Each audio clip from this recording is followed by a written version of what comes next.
These latest headlines from ABC15 are sponsored by Lerner and Rowe Injury Attorneys. One call, that's all. I'm Christine Stanwood with your top stories from ABC15 Arizona. New details today in a three-car crash involving DPS along the 17 this morning. ABC15 learning a driver allegedly slammed into the back of a DPS vehicle while a trooper was helping a tow truck driver load an abandoned vehicle.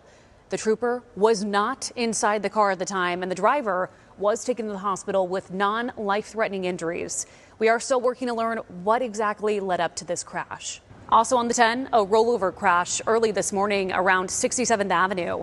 DPS officials at the scene telling our crew someone in a car had been shot somewhere else and was being taken to get medical treatment when this crash happened. The agency says there were serious injuries, but the extent still not clear.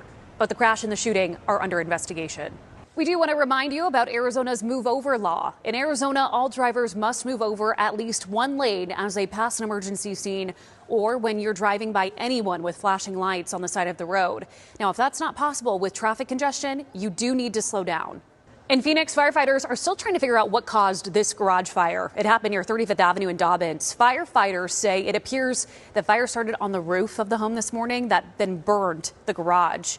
Thankfully, no one was home and no one was hurt, but crews, they are still trying to keep the fire from spreading to the rest of the home. Another developing situation we're tracking in Las Vegas. Officials in the city are investigating a Tesla Cybertruck explosion outside the Trump Hotel as a possible act of terror.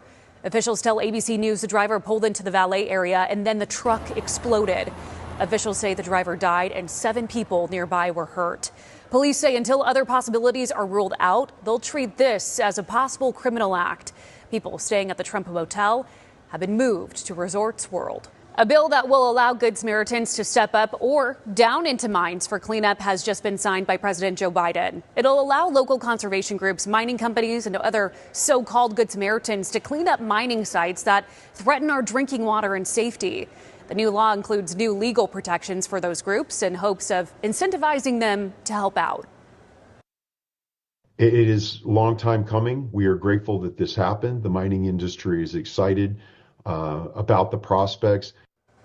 While there's no official count, the number of abandoned mines in Arizona alone could be anywhere from 40 to 100,000. That's according to the Department of Environmental Quality.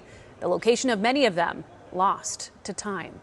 It's officially 2025, but if your New Year's resolution involves going outside, you might want to hold off. The air conditions in the valley are extremely poor today. According to Air Now, the current air quality in Phoenix is unhealthy. We talked to a health insider who advised people to try and stay inside as much as possible today.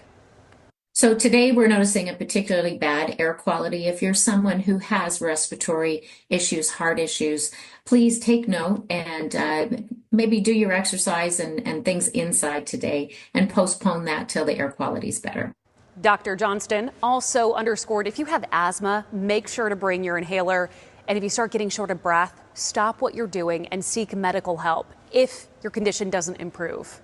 As 2025 begins, babies born now are the first of a new generation. Generation Beta will be born between now and 2039, according to an Australian social researcher. They'll be the children of younger millennials and older members of Gen Z.